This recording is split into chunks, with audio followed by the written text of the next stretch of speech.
Si est sans doute la pire chose qui peut arriver à un parent. Dans un texte publié sur Instagram ce lundi 20 février, Églantine Émeillé a annoncé une tragique nouvelle, la mort de son fils, Samy, qui n'était âgé que de 17 ans. Cette nuit, à minuit, mon petit ange, mon voleur de brosse à dents, mon petit lion au regard si doux, s'est envolé vers les étoiles, après 13 jours de lutte, a écrit la mère de famille en préambule. Et de poursuivre avec une tristesse et émotion, je n'ai plus les mots. Seulement une immense douleur, et l'amour infini que j'ai pour lui. L'animatrice de 49 ans a ensuite tenu à s'adresser à son fils, polyhandicapé, qui souffrait également d'un autisme sévère. Mon Samichou, je t'aime. Pour toujours. Ta maman a le cœur brisé, mais elle sait que tu n'auras plus jamais mal, a-t-elle conclu, dans un message accompagné d'une série de photos de sa progéniture. L'annonce du décès de Samy, qui était placé dans une structure spécialisée située dans le Var, a fait l'effet d'une bombe au sein de sa communauté.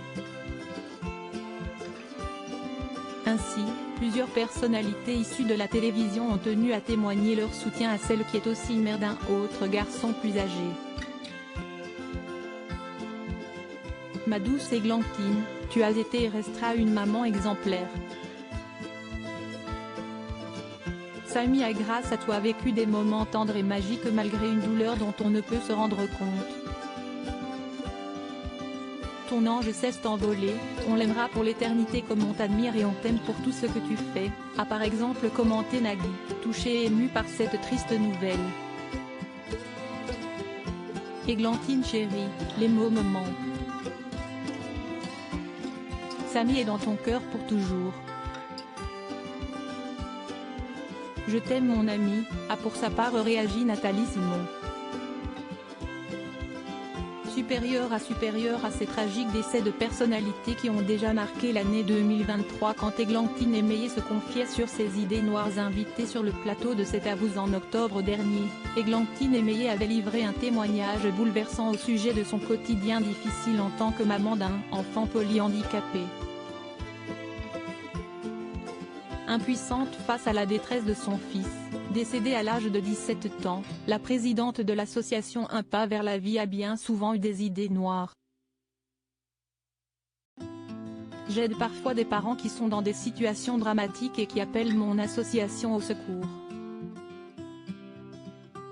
Ils sont dans des situations semblables à celles que j'ai vécues et qui disent qu'ils n'en peuvent plus et que si on les laisse comme ça, ils en viendront à des extrémités comme ça, a-t-elle déclaré face à Anne-Elisabeth Lemoine.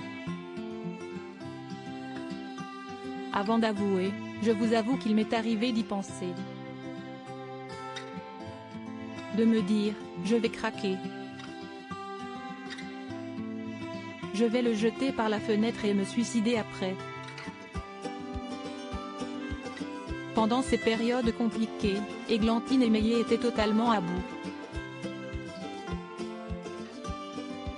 Et de souligner, et c'est des choses qu'on n'ose évidemment pas dire, mais voilà, on craque.